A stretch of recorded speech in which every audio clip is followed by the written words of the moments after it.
मैं राकेश, आप देख रहे हैं आंदोलन वार्ता। आज हम पहुंचे हैं बैरिस्टर राजाभाऊ खोब्रागड़े हॉल के पास में, और यहाँ पर मैं जैसा कि आप देख रहे हैं बहुजन मुक्ति पार्टी के द्वारा आज यहाँ बहुजन शासक बनो इस मिशन को लेकर महाराष्ट्र राज्य अधिवेशन किया गया। उसी की जानकारी लेने के लिए हम यहाँ पर पहुँचे हैं। जानते हैं किस मकसद से आज ये कार्यक्रम हुआ है। मैडम, सबसे पहले आपका परिचय बताइए। मैं बहुजन मुक्ति पार्टी की राष्ट्रीय महासचिव महिला आघाड़ी हूँ नई दिल्ली से। और ये जो बहुजन शासक बनो ये जो हमारा जिला अधिवेशन है वो 36 जिलों में चल रहा है आज। और मैं आपसे ऐसा पूछना चाहता हूँ कि आज जो कार्यक्रम आपका लगा है इसका मेन मकसद क्या है? इसका मकसद है इस देश में जो कांग्रेस बीजेपी जो राज कर रहे हैं, और ये सरकार जो है ईवीएम के माध्यम से चुनकर आ रही है और इस देश में राज कर रही है, और हमारे जो बहुजनों की जो पार्टियां है वो ख़त्म कर दी है। और हम लोगों को जो बहुजन जो समाज के जो लोग हैं SC ST OBC NTD and converted minorities के जो लोग हैं उनको कोई प्रतिनिधित्व है ही नहीं।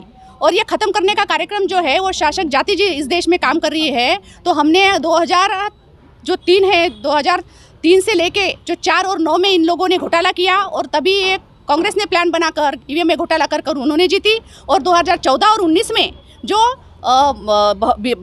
बीजेपी सरकार है उन्होंने घोटाला कर ये सरकार जीती है। और जो 8 अक्टूबर 2013 का जो निर्णय था कि इस देश में सुप्रीम कोर्ट ने निकाल दिया था और कहा था कि इस देश में ईवीएम के माध्यम से फ्री फेयर एंड ट्रांसपेरेंट मुक्त निष्पक्ष यानी पारदर्शक जो इलेक्शन है वो नहीं हो सकते। लेकिन इस देश में ये हम लोगों से छुपाई गई बात है और हम लोगों को जागरूक नहीं होने दी साथियों। इन लोगों ने प्लान बनाया और प्लान बनाने के बाद में आज भी ये ईवीएम के माध्यम से सरकार चुनकर आ रही है। और इनकी जो रणनीति है वो भी 2024 में ईवीएम से ही चुनाव कर रहे हैं। 2024 की बात कही है। मैं ऐसा पूछना चाहता हूं कि देश में पक्ष और विपक्ष दोनों तैयार है। एनडीए भी तैयार हो गया है और इंडिया भी तैयार हो गया है, लेकिन साथ ही में सोशल मीडिया के माध्यम से ऐसा पता चल रहा है कि वामन मेश्राम जी ने राष्ट्रीय परिवर्तन मोर्चा नाम का एक तीसरा फ्रंट खोला हुआ है।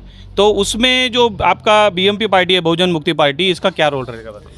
तो ये राष्ट्रीय परिवर्तन मोर्चा के माध्यम से जो कॉन्फ्रेंस हुई दिल्ली में, तो ये तीसरा मोर्चा हम इसलिए प्रस्तापित कर रहे हैं कि लोग जो ईवीएम का सपोर्ट करें कि इसमें गड़बड़ी होती है, इस माध्यम से ये लोग जो है जनजागृति समाज में हो रही है। तब जाके ये जो पक्ष के लोग हैं ये तीसरा मोर्चा बनाने के लिए साथ में आए हैं। बीएमपी के माध्यम से ये सभी जो पार्टियां 35 पार्टियां का समावेश इस राष्ट्रीय परिवर्तन मोर्चा में है। और हमारा उद्देश्य ये है कि इस देश में जो ईवीएम जब तक है तब तक किसी की सरकार नहीं बनेगी। और यूपीए एनडीए की जो बात आपने क्या लगता है आपको कि जो राष्ट्रीय परिवर्तन मोर्चा है आने वाले चुनाव में किसी तरह का कोई बदलाव कर पाएगा? हाँ, बदलाव कर पाएगा, क्योंकि जो यूपीए और एनडीए जो द्विदलीय सांसद प्रणाली इस देश में है, तो एक तो कांग्रेस जाता है या बीजेपी आती है, बीजेपी जाती है तो कांग्रेस आती है, तो तीसरा पर्याय विपक्ष कोई है ही नहीं।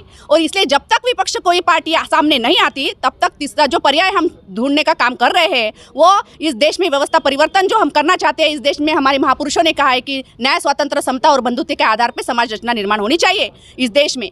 और इस देश में जब तक ये कांग्रेस और बीजेपी रहेगी तब तक ये होने वाला संभव नहीं है, क्योंकि ईवीएम के माध्यम से लोकतंत्र खत्म कर रहे हैं और ब्राह्मण तंत्र इस देश में लागू कर रहे हैं। आपने जैसे बताया कि ईवीएम के माध्यम से लोकतंत्र खत्म हो रहा है, लेकिन अधिकतर जो पार्टियां चुनाव लड़ती भी है और चुनाव लड़ने के बाद में जब वो हार जाती है तब कहती है कि ईवीएम के माध्यम से हमको हराया गया। तो ईवीएम के लिए आप किस तरह के कदम उठा रहे हैं बताइए। ईवीएम के माध्यम से 2024 में हम ईवीएम फोड़ो ये आंदोलन चला रहे हैं। 2024 में बूथ सेक्टर जहाँ पर भी ईवीएम का घोटाला हम लोगों को दिखेगा, हमने रणनीति बनाई है कि 2024 में हम पूरे बूथ पे ईवीएम मशीन फोड़ने का ये जो कार्यक्रम है वो चला रहे हैं दिल्ली में। इसके लिए जनजागृति के लिए 26 नवंबर को ये कार्यक्रम भी होने वाला है। और यहाँ पर जो राज्य अधिवेशन होने वाला है, मैं ये पूछना चाहता था आपसे कि जो दिल्ली में 26 नवंबर को लाखों लोगों का मोर्चा जा रहा है, इसमें बहुजन पार्टी किस तरह से रोल निभाएगी? बहुजन मुक्ति पार्टी इस तरह से रोल निभाएगी कि ये समाज में जनजागृति इसीलिए कर रही है और लोगों को ये तैयार कर रहे हैं कि 2024 के चुनाव में ईवीएम मशीन फोड़ने का अभियान चलाने के लिए तैयार रहे।